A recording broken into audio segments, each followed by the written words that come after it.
Hello Leo, Sun, Moon, Rising, and Venus Signs. Kamusta kayo? Sana po ay nasa mabuti kayong kalagayan. Welcome back po sa Star Tarot. Kung bago kayo dito, welcome din kayo. Thank you sa inyong support. I truly appreciate it. God bless you all, Leo. Paunang mensahe po ninyo, luck. Wow, napakaganda because this is good luck, no?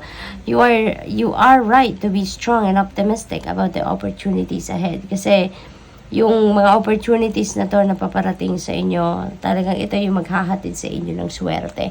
Ito yung maghahatid sa inyo sa success, no? So, napakaganda.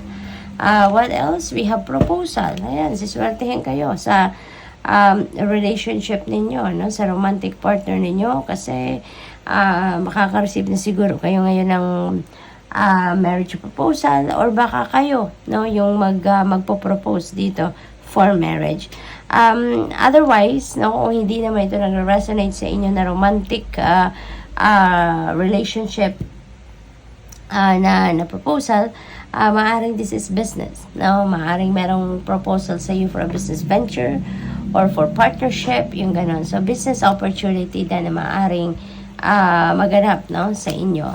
The world, may travel, kaya Leo, no? And this could be a travel across the globe or maybe travel around the world, depende sa inyong sitwasyon, but there is travel dito.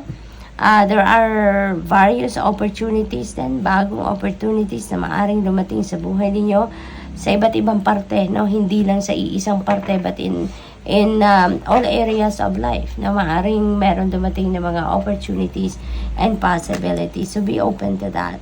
And with the birth energy, so definitely, kung ano man ang mga proposal na to for business, mga ganon, or business venture, or any kind of opportunities and possibilities that are coming your way, maaaring kahit isa dyan, ano, maaaring you're going to grab that opportunity and you're going to create something, no, sa buhay ninyo by embracing what opportunity that is na dadating sa inyo. So, you're going to start something fresh. No? You're going to start something new dito. Whether that is trabaho, whether that is relationship, negosyo, career, no? So, it doesn't matter. Basta merong magsisimula na fresh start dito sa buhay ninyo. For others of you naman, baka merong baby coming, no? Sa pamilya, merong infant dito. So, most likely, merong papasok na bagong baby sa inyong pamilya, so congratulations. We also have chariot, moving forward, new beginning, success, diba? And also there is reminder para sa inyo dito, no, to stay strong and focused, charged with confidence as well, no?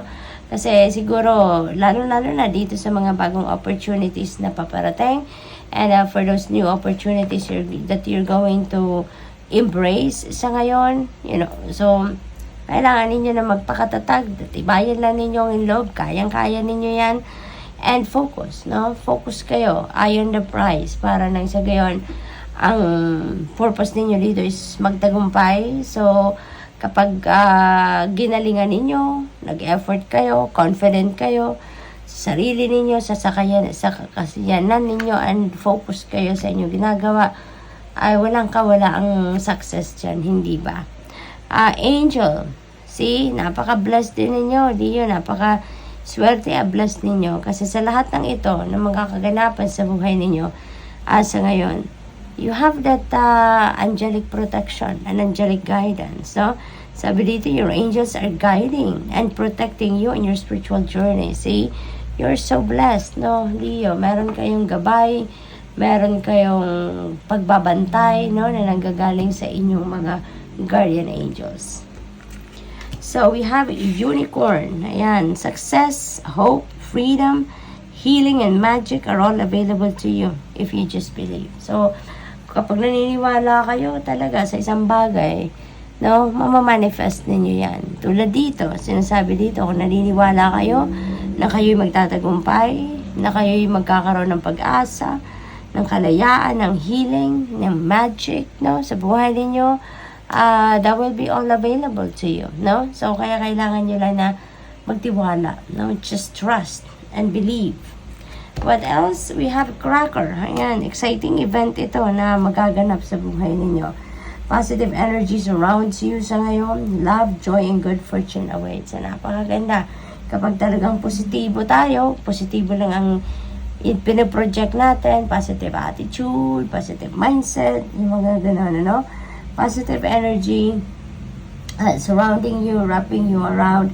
At yan ay mag-a-attract ng maganda. Yan ay mag-a-attract ng swerte.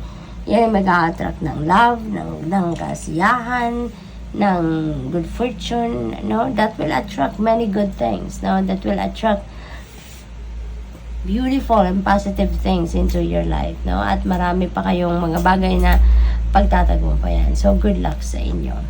What else? We have goals. Ayan. So, personal achievement ito na maaaring matanggap ninyo sa ngayon, ano?